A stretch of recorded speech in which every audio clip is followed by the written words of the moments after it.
Boa noite. Boa noite. Sim, então, hoje a gente vai ver sobre o Sefer Yoná, o livro de Jonas, que faz parte do Tanakh, né, da Bíblia. Está lendo o livro Trei Asar, que são 12 profetas. A gente vai estudar ele, eu distribuí folha para todo mundo. E quem estiver acompanhando aqui, eu acho que eu vou botar na descrição a tradução para acompanharem também. Por que eu escolhi o Sefer de Yoná? Tem uma ideia? Está chegando Yom Kippur. Está chegando... Isso, a gente está em Rodesh Elul. Já deveria ter começado a se preparar a fazer Teshuvah, que está chegando Rosh Hashanah e Yom Kippur. O que tem em Yom Kippur? Que em Yom Kippur se lê o livro de Yoná. Quando que lê o livro de Yoná? Em Yom Kippur? Na Haftarah de Mincha. O que isso quer dizer? Muito bom, né? É que Yom Kippur começa as rezas, tem Slihot, né? Vai para a sinagoga, tem Arvit, aí no dia seguinte, desde manhãzinha, Shaharit, depois tem Musaf, e depois tem Mincha. Depois da reza de Mincha tem a leitura da Torá de Mincha. E depois da leitura da Torá de Mincha tem Haftarah, que aí se lê o livro de Yoná. O que tem depois do livro de Yoná, exatamente depois? Neilá, começa Neilá. Ou seja, vamos dizer que todo Yom Kippur é uma preparação para fazer Teshuvah, para chegar no momento máximo, que é a reza da Neilá. E exatamente o que vem antes da Neilá se lê do nada um livro inteiro da Torá, que é o livro de Yoná. Ou seja, agora a gente resolveu aqui ler esse livro, que é um pouco estranho. É a coisa mais importante antes da Neilá, ou seja, o que esse livro tem para passar para a gente. Então aqui a gente vê claramente que esse livro é uma preparação para Yom Kippur. Não só para Yom Kippur, para o momento máximo de Yom Kippur. Então a pessoa que entende esse livro, estiver na sinagoga e estiver lendo esse livro antes da Neilá e entender o que está lendo, às vezes lê rápido, né, porque está apertado para o tempo da Neilá, geralmente isso, vai ter outra ideia talvez daquele momento e vai poder aproveitar o Yom Kippur e a Neilá muito melhor para fazer Teshuvah, para se arrepender, para se aproximar de Deus. Não sei quem conhece já o livro de Yoná, por isso que eu imprimi. A gente vai ler rápido aqui o livro, eu vou fazer algumas observações no meio, e quando acabar a gente vai explicar um pouco mais profundamente, com um pouco mais de profundidade, o significado disso tudo. Então tá todo mundo com a folha aí, todo mundo acompanhando? Sim. Sim. Sim. Alguém quer ler ou eu que leio? Alguém quer ler? Não? Tá, isso aí. Então, antes só entendendo o contexto, o Yoná viveu numa época que as 10 tribos do povo judeu, que era o reino de Israel, já tinha sido exilada, já não tinha mais, só tinha agora Yehudá. Tá? Então essa é a época, e o povo estava pecando também, não estava muito bem. Já estava se preparando para ter, depois de algum tempo, até a destruição do primeiro templo. Então Deus ele vem para Yoná, que era um profeta, e dá uma profecia. A gente vai ver que essa profecia ela é diferente de todas as outras profecias que tem na Torá inteira. A gente vai entender isso melhor depois. Vamos fazer um suspense. Então vamos lá. E veio a palavra do Eterno a Yoná, filho de Amitai, dizendo... Ou seja, quem é Yoná? Filho de Amitai. Quem é Amitai? A gente não conhece esse Amitai na Bíblia, não tem nenhum Amitai. Então esse é o Yoná. Quem é o Yoná? O Yoná já apareceu na Bíblia antes? Já tinha aparecido uma vez. Que era na época de Yerovam ben Yoash, que era um rei perverso do povo judeu, que Yoná teve uma profecia que o povo judeu ia ganhar uma guerra. E aí eles ganharam uma guerra. Então Yoná já tinha sido um profeta antes e era uma profecia boa, que o povo ia ganhar uma guerra, realmente aconteceu. E agora, pela segunda vez, então, Yoná está tendo uma profecia importante que entrou no Tanakh. O que Deus fala para Yoná? Levanta-te. Vai à grande cidade de Nínive e clama contra ela, porque a sua maldade subiu até a minha presença. É uma tradução livre minha, tá? Que deixei sempre mais claro para entender o hebraico. É interessante que aqui eu botei sempre sublinhado com dois traços. A gente vê que o livro ele tem um movimento. Ou seja, que Deus ele começa falando para Yoná, levanta, se levante. Quer dizer que Deus está querendo dizer que a alma, né, a Neshama de Yoná, ela não é uma situação de ficar de pé. E sim, Yoná ele estava sentado ou deitado, e não levantado. Ou seja, não literalmente que ele estava deitado, mas era o comportamento do profeta Yoná, era Inércia, isso. E não levante. Mas Deus não fala só levanta. Levanta e vai. Ou seja, eu quero duas ações. Que você agora se levante e vá. Para onde? Para a grande cidade de Nínive. Falar o quê? Falar para ela que a maldade dela subiu até o máximo. Ou seja, não tem mais como suportar a maldade dessa cidade e ela tem que ser destruída. Por isso eu estou te chamando antes, para que o povo de Nínive faça tchuvá. Ou seja, você vai lá clamar na cidade a tchuvá, o arrependimento das pessoas. Então, um papel muito importante para qualquer profeta. Qualquer profeta que recebesse essa missão, embora pode ser difícil, como eu fazer. Imagina, hoje chega para um profeta, vai no Rio de Janeiro e faz todo mundo fazer tchuvá. Por mais que possa parecer difícil, é uma coisa, uau, que missão, vou de Shlichut, né? Vou fazer a tchuvá numa cidade inteira para não ser destruído. Que honra. Lembrando um pouco de Abraham, que foi o que aconteceu parecido, que falou, Sodoma e Gomorra chegou ao máximo da corrupção e da maldade, eu vou destruir ela. Abraham, você tem alguma coisa a dizer? Você quer defender ela? Abraham tenta defender, mas não consegue. Mas aqui ele tem uma profecia, defenda a cidade, vai lá, vai chuvar nas pessoas. Então aqui a gente começa a entender um pouco do porquê tem a ver, o que tem a ver de Yoná com Yom Kippur, chuvá. Tem que fazer chuvá, sim. Então é isso. Porém, mas não acontece o esperado, esse profeta não faz o esperado. Yoná se levantou para fugir da presença do Eterno para Tarshish.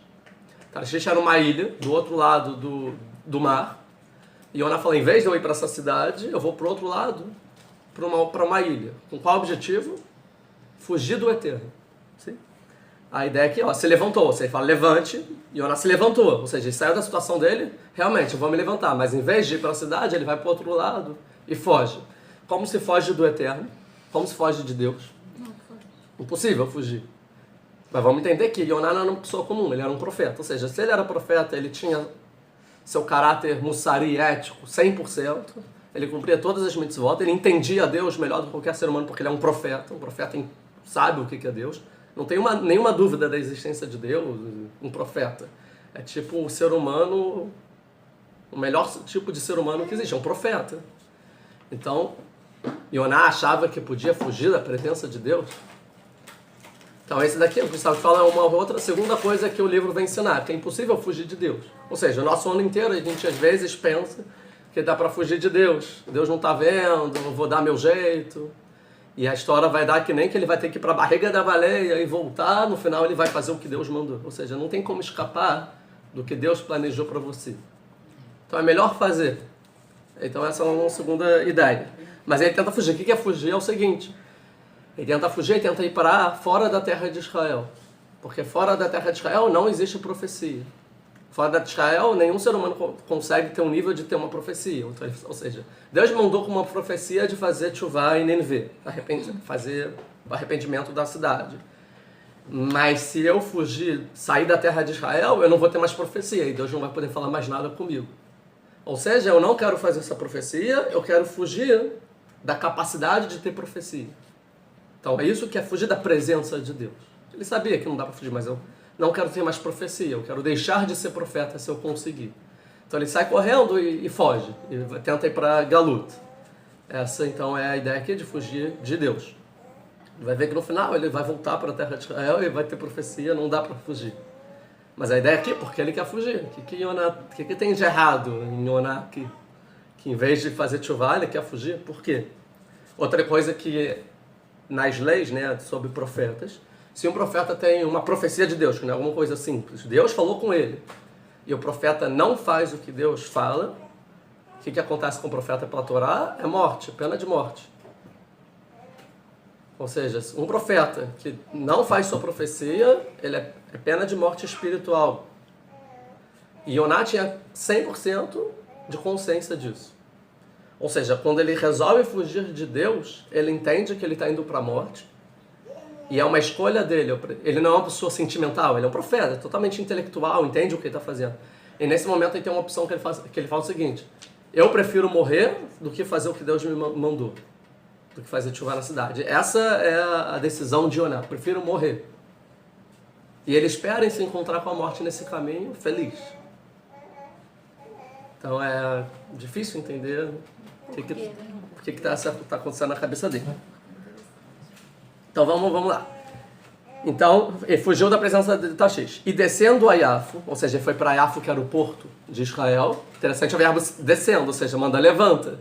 E o que Yoná faz? Ele levanta para fugir e desce. Ele desce para Iafo. Achou um navio que ia para Tarshish. Ele viu um navio. Pagou, pois, a sua passagem e desceu, de novo, e desceu. Para dentro dele, para ir com eles para Tarshish, para longe da presença do Eterno. Ele continuou com a sua ideia. Aqui tem 2 vezes a palavra desceu, ou seja, ele não levantou, ele desceu e desceu. Desceu para o navio e desceu no navio. Sim? É que os sábios falam que é interessante. Que ele achou um navio, aí chegou lá para o capitão, quanto custa? Tanto? Toma.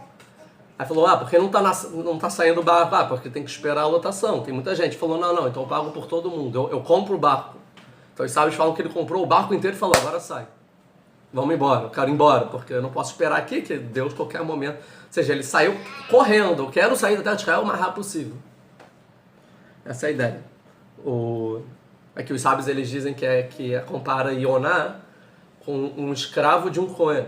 Então tem um escravo de um Cohen que quer fugir do dono, do Cohen. O que ele faz? Para onde ele foge? Para um cemitério. Porque o Cohen não pode entrar no cemitério, então ele está livre. A mesma coisa aqui é o Yoná, ele quer fugir de Deus. Ele foge para onde? Para fora da terra de Israel, que não tem profecia, não tem muito contato com Deus, né? Fora da terra de Israel. Não tem muita presença divina, então fugir. Interessante que compara sair da terra de Israel com um cemitério.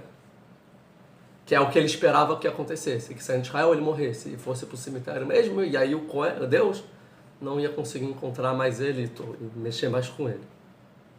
Então é assim que os sábios comparam isso. Isso que ele faz. Então, ele vai. Então, até então, Yoná, com seu plano, 100%, está tudo acontecendo como ele planejou. Mas o Eterno, óbvio que Deus, soprou ao mar um grande vento. Ou seja, Deus ele pode fazer o que ele quiser. Então, a primeira artimanha que Deus tem no livro é falar com um navio, para fazer o que ele quer. A segunda artimanha de Deus é o mar. Agora, eu controlo o mar. Então, ele soprou e começou uma grande tempestade. Fez-se no mar uma tempestade. O navio estava pronto a se quebrar. Estava para naufragar o navio. Então, uma baita... ondas e todo mundo morrendo de medo. Então temeram os marinheiros. Então os marinheiros que não eram judeus começaram a ter temor. Temor de quê? De Deus? Não, temor das ondas. Uau, olha como a natureza ela pode ser perigosa. É o nosso fim, a gente vai acabar. E clamavam cada um a seu Deus. E eles que eram idólatras, cada um então ao seu Deus. Ou seja, não que existe um Deus que controla tudo, mas já que a gente vai morrer, apela para tudo que existe. Então todos os deuses, vamos rezar para todos. A gente quer sair dessa situação. E lançaram ao mar as cargas. Ou seja, se é Deus que decide, por que estão lançando ao mar as cargas? Não é só rezar para Deus e resolve? Ou seja, quer dizer que eles não confiavam muito na reza com Deus. Na verdade, tentaram tudo. Tem que lançar carga, lança. Tem que rezar para Deus, lança. Eles vão fazer mais uma coisa, depois vão fazer sorteio. Ou seja, vão tentar tudo que dá para fazer, a gente faz. Porque a gente vai morrer. Nessa hora a gente apela para tudo que acontece. Que estavam no navio para aliviarem o peso, né? E Yoná, porém, desceu. Terceira vez que Yoná desce. Ou seja, tudo quase não entra. O que Yoná faz? Desce de novo ao porão do navio. Ou seja, vai para o lugar mais baixo do navio. Ou seja, sai de Israel, que é a maior das terras, e mais elevado. Ele desce, e na hora da morte ele desce para o lugar mais baixo que pode ter no navio, e tendo se deitado. E aí ele deita, que é a situação dele no início, que Deus fala, levante. Ele fala, vou levantar, mas sabe por quê? Para fugir, para no final eu conseguir descer o máximo possível e deitar de novo. E Yoná, ele deita. Ou seja, está tudo para morrer, tudo acontecendo, o que Yoná faz? Vou dormir. Por que não? Ótimo momento para dormir. Eu paguei caro para ter uma noite de conforto no porão do navio daquela época. E dormir um profundo sono. Não só ele quis dormir, como ele conseguiu dormir. Ou seja, na situação você não consegue dormir, você fica com medo. Não, dormiu profundo. Estava feliz. Melhor noite da vida dele. Aí acontece que o mestre do navio chegou a ele e falou, calma aí, tem um cara que pagou tudo aqui, que é uma pessoa estranha. Tá dormindo? Cada um tá tentando fazer o máximo e ele não vai fazer nada. O capitão, né? E disse, que tens, dorminhoco? Levanta-te, de novo, levanta, e clama a teu Deus. Isso é a primeira frase que os sefaradim falam na Selichot. Ben Adam Malech Nirdam. Ser humano, por que você está dormindo? Levanta e vai fazer Tachanunim, vai suplicar para Deus. É a primeira frase de Selichot que os Sefaradim fazem. Ou seja, ser humano, Malech Nirdam, o que é dormindo? Porque a vida toda você está dormindo, o ano todo você dormiu? Não está na hora de levantar e rezar para Deus? Senão agora quando? Então é como os Sefaradim começam a Selichot, exatamente daqui. O dorminhoco, levanta e vai rezar para Deus. Vai suplicar por Deus. Talvez, ou seja, não é certo, porque a gente não sabe se Deus existe. Mas talvez, é uma chance assim, ele se lembre de nós para que não pereçamos, para que a gente não morra. Ou seja, talvez, tem dúvida. Vão apelar para tudo. E diziam cada um a seu companheiro, né, os marinheiros, vamos fazer sortes, todos os tipos de sorteios, para que saibamos por que causa nos sobreveio este mal. Ou seja, começaram a fazer qualquer tipo de coisa para que não existe, né, isso. Vamos ir para se cair para um lado, tal coisa que a gente jogar quer dizer tal coisa. Começaram a fazer todos os tipos de coisa, ou seja, estavam desesperados, qualquer coisa para entender por que aconteceu isso. E lançaram sortes e a sorte caiu em Yoná, ou seja, mas mesmo assim Deus cooperou para que desse certo e todas as formas que eles fizeram, tudo caiu em Yoná. Então lhe disseram, declara-nos tu agora, por causa de quem nos sobreveio esse mal. Já que você que sabe, você é o motivo de tudo, por que isso está acontecendo com a gente? Aí vão fazer a interrogatório. Que ocupação é tua? Da onde vens? Qual é a tua terra e de que povo és tu? Todas as perguntas pertinentes ao caso, né? Está naufragando, e você pergunta assim, o que você trabalha? Sou advogado. Agora sim. Eu sou médico. Ou seja, os marinheiros não entendem direito o motivo das coisas que acontecem no mundo. Que é muito isso. Quem é você? Eu sou um professor. Não, isso não é quem é você. Qual é a causa do que está acontecendo? É que eu trabalho com animais. Ou seja, eles fazem perguntas nada a ver, mas eles vão se aproximando a perguntas que têm mais a ver com a essência. Ou seja, o que você trabalha? Não importa. De onde você veio? Para onde... Quer dizer, de onde você veio, mas onde você nasceu? Agora, que povo é você? Quando eles chegam no povo, é uma pergunta mais maltê, mais significativa do que a primeira. Vocês vão entendendo melhor com o tempo o que você deve perguntar para entender o problema que veio sobre eles. E ele lhes disse, ele respondeu que é só o que é importante, e não todas as outras. Eu sou judeu, eu sou hebreu. E temo ao Eterno. E meu temor é só ao Deus, né, de tudo. Que Deus é esse? Que vocês têm vários deuses. O Deus do céu, que fez o mar e da terra seca. O Deus de tudo. Ou seja, não tem como escapar. E uma vez que os marinheiros entenderam que o Deus de Yoná, que é a causa, é o Deus que controla tudo, não diferente deles que só controla tal área, aí eles ficam desesperados. Por quê? Porque não tem para onde fugir. Porque se o problema fosse do Deus do mar, ia para a terra, acabou. Ou vinha um vento e salvava. Mas agora, o Deus do mar é o Deus de tudo? E agora? Aonde está a solução para os nossos problemas? Onde está a solução dos problemas? Dentro de você, nos seus atos. Essa é a ideia. E não que o Deus do mar está brigando com o Deus do fogo. Que o problema é externo. Mas não, os problemas são internos. Então esses homens se encheram de grande temor. E aí eles começaram a temer de verdade. E disseram, por que fizestes tu isso? O que aconteceu? Agora é a pergunta. Por que você fugiu de Deus? Ou seja, eles já entenderam, Yoná contou toda a história, e eles falaram, uau, esse é o problema, é o que você fez, é o seu ato. E por que você teve esse ato? Pois sabiam os homens que fugia da presença do Eterno porque ele lhes tinha declarado. E aí eles entenderam o cerne da questão. E disseram-lhe, o que devemos fazer? O que a gente vai fazer com você? Para que o mar cesse de levantar-se sobre nós. Interessante o levantar, ou seja, Yoná, Deus falou, levanta. Você falou, vou descer. O que Deus faz? Não, o mar vai levantar. Você não vai descer. Nem que o mar tenha que levantar. Porque eu falei, levanta. Ele falou, então, o que a gente tem que fazer para que acabe isso? Porque vai levar à nossa morte o seu erro, que a gente não tem nada a ver com isso. Porque o mar ia se tornando cada vez mais tempestuoso. E ele lhe disse, e Yoná falou, levantai-me então, me levante, e lançai-me ao mar, e me joga no mar. Ou seja, Yoná toda hora ele quer descer. Se eu precisar levantar, é para fugir. Se eu precisar levantar, é para cair mais, é para descer mais ainda. E me joga no mar, me mata. Acabou. Vai acabar com vocês. E o mar se aquietará, porque eu sei, isso é importante. Ou seja, Yoná, 100% do tempo, sabe exatamente o que está acontecendo, porque está acontecendo, não é que ele tem dúvidas. Talvez eu vou viver. Não, ele sabe o que está acontecendo e o motivo o tempo inteiro. É tudo calculado que o Yoná está fazendo. Porque eu sei que por minha causa vos sobreveio essa grande tempestade. Ou seja, mas tá bem estranho, né? O Yoná. O personagem Yoná tá muito estranho. Tudo para não fazer chuvá no povo. Entretanto, os homens remavam. Eles falavam, não, a gente não vai matar uma pessoa. Então eles começaram a remar para fazer voltar o navio à terra, mas não podiam. Porque o mar ia se embravecendo cada vez mais contra eles. Então, finalmente eles chegaram clamaram ao Eterno. Finalmente eles rezaram para Deus. E não para o Deus deles. Para o Deus de Amisrael, para o Deus de Yoná. Para o único Deus que existe. E disseram, Eterno, a gente te roga, nós te rogamos que não pereçamos por causa da alma desse homem e que não ponhas sobre nós o sangue inocente, porque tu, Eterno, fizeste como foi do teu agrado. Não mata a gente por causa desse homem.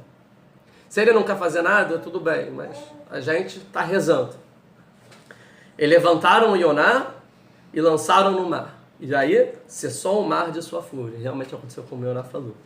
Temeram, pois, e aí depois ficaram com mais temor de Deus, porque eles viram tudo acontecer,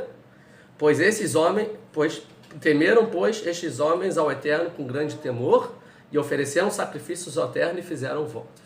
Ou seja, eles prometeram que se eles foram salvos, que como ação de graças eles iam para o Beit HaMikdash, oferecer sacrifícios e fizeram nedarim, coisas além da Torá, além do que se espera do ser humano para Deus. Ou seja, no final, o que aconteceu? Acabou o primeiro capítulo aqui. O que aconteceu no final da história, desse capítulo? Os marinheiros fizeram chuvá. Ou seja, Yoná, que é o profeta tentando fugir, ele causou depois todos os marinheiros fazerem chuvá. Essa é a ideia. Sim. Na verdade, eu não vou explicar isso muito bem, mas o papel do navio é rezar. Quem rezava no Tanar era o navio. Quando o povo queria rezar, eles se juntavam para o navio rezava. E aqui o navio, ele escolhe não rezar. E o não rezar dele faz com que as pessoas rezem. Ou seja, mesmo o profeta fugindo da chuvá, ele causou a chuvá em todo mundo. Porque o navio, Deus falou, você vai fazer a chuvá nas pessoas. E ele, mesmo fugindo, ele faz, no final das contas. A gente falou na aula, na casa dele, que tipo, por mais quem tem a chuvá, quem tem o livre-arbítrio pessoal.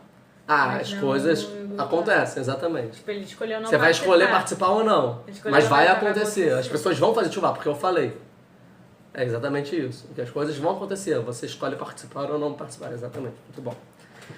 Então, é essa a ideia. Então, se a gente parasse por aqui, porque a gente lê Yom Kippur, Sefer Yoná, tudo isso que a gente falou agora. E aqui, chuvá. Olha como os marinheiros que eram idólatras fizeram chuvá. Uau, até os goim. Tá? Por isso. Quê? Por isso. A princípio, sim. E que não dá pra fugir de Deus e... Você está ignorando todo o Yoná. Não, sim, não. Se parasse aqui a história. A princípio. Tá, mas não, a princípio pelo que a gente entendeu até agora da história. Mas não entendi nada do Yoná. Não entendeu nada de nada. Vamos entender.